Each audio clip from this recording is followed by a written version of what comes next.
He's got a reality star coming into his home. I have to say, who's not going to watch this?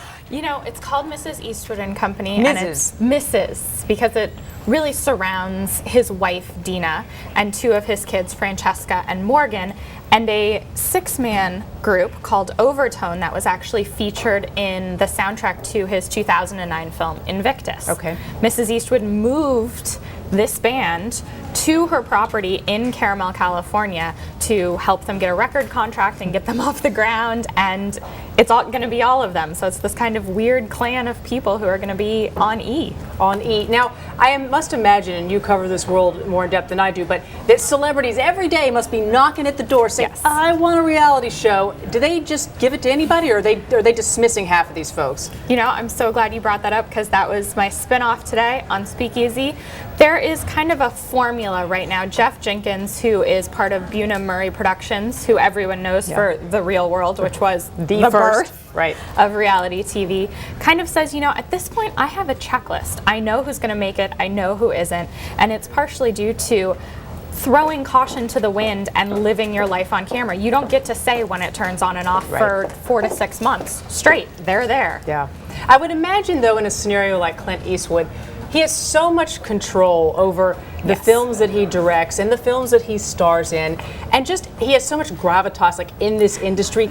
I can't imagine them doing anything that he doesn't want done. I mean, I don't know. Do you think there's like a little bit of wiggle room there when you're Clint Eastwood? You know, you never really know because no one's going to really come out and say that. But I know that they didn't put him front and center for a reason. They put his wife front and center for a reason. As of now, he's only scheduled to be in 3 or 4 of the 10 episodes in the first season. And he may be more of like a Kelsey Grammer role, you know, with Kelsey's Grammer, now his ex-wife, on the Reality Housewives, or on the Real Housewives.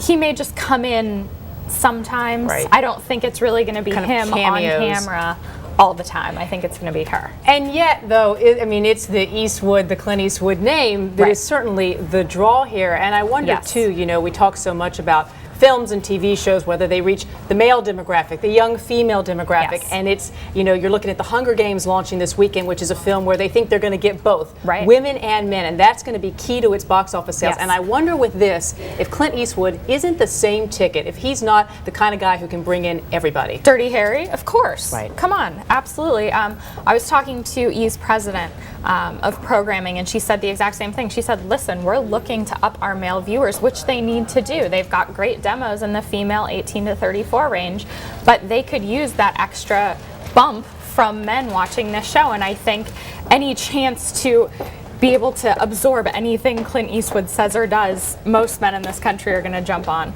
It seems like a funny thing for him to be doing. I mean, you don't think of Clint Eastwood as needing a reality show to juice his brand. He must be doing this for his wife and to help her in her project, it sounds like. I think you're exactly right. I think it's for Dina Eastwood, and I think it's for Overtone. I think we're going to see them a lot more spotlit. You know, and who knows, with the Chloe and Lamar spinoff from the Kardashians, Overtone could be the next spinoff.